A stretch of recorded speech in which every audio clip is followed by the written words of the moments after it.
Justice Munib Akhtar का senior जजेस के साथ रवैया इंतहाई नामुनासिब था। चीफ जस्टिस काजी फाइजी ईसा ने जस्टिस मंसूर अली शाह को जवाबी खत लिख दिया है। कहा कि साथी जजेस ने भी इनके नामुनासिब रवैये पर शिकायत की।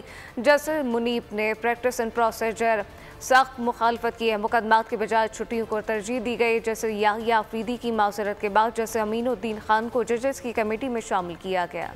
चीफ जस्टिस काजी फाइजी ईसा ने जस्टिस मुनीब अख्तर को लापरवाह करार दे दिया। चीफ जस्टिस ने चार्जशीट जारी कर दी। चीफ जस्टिस काजी फाइजी ईसा ने जस्टिस मंसूर अली शाह के खत के जवाब में जस्टिस मुनीब अख्तर को कमेटी में शामिल न करने की वजूहात बता दी। खत में लिखा कि जस्टिस मुनीब अख्तर का सीनियर जजों के साथ रवैया इंतहाई नामुनासिब था। उन्होंने कमेटी के मुअज़्ज़िज़ रुकन से गैर शाइस्ता और नारवा रवैया अपनाया और वॉकआउट भी कर गए। साथी जजों ने जस्टिस मुनीब अख्तर के नामुनासिब रवैये की शिकायत की थी। चीफ जस्टिस ने मजीद लिखा कि जस्टिस मुनीब अख्तर ने प्रैक्टिस एंड प्रोसीजर बिल की शदीद मुखालफत की। जस्टिस मुनीब अख्तर ने मुकदमात के बोझ से लापरवाह होकर छुट्टियां की। उन्होंने फौरी नौयत के आईनी केस सुनने से इनकार किया। ऑडियो लीक केस में हुक्म इम्तना जारी करके हुक्म इम्तना जारी ही ना करने दिया। चीफ जस्टिस ने लिखा, जस्टिस मुनीब अख्तर तातीलात में अदालती काम करने के लिए दस्तयाब न थे और छुट्टियों को तरजीह दी। चीफ जस्टिस ने जस्टिस मंसूर अली शाह को मुखातिब करते हुए कहा कि कानूनी तौर पर आप ये सवाल नहीं उठा सकते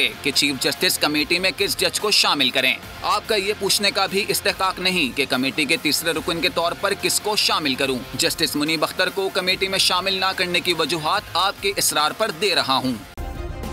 सब्सक्राइब करें और बेल दबाएं ताकि कोई खबर रह न जाए।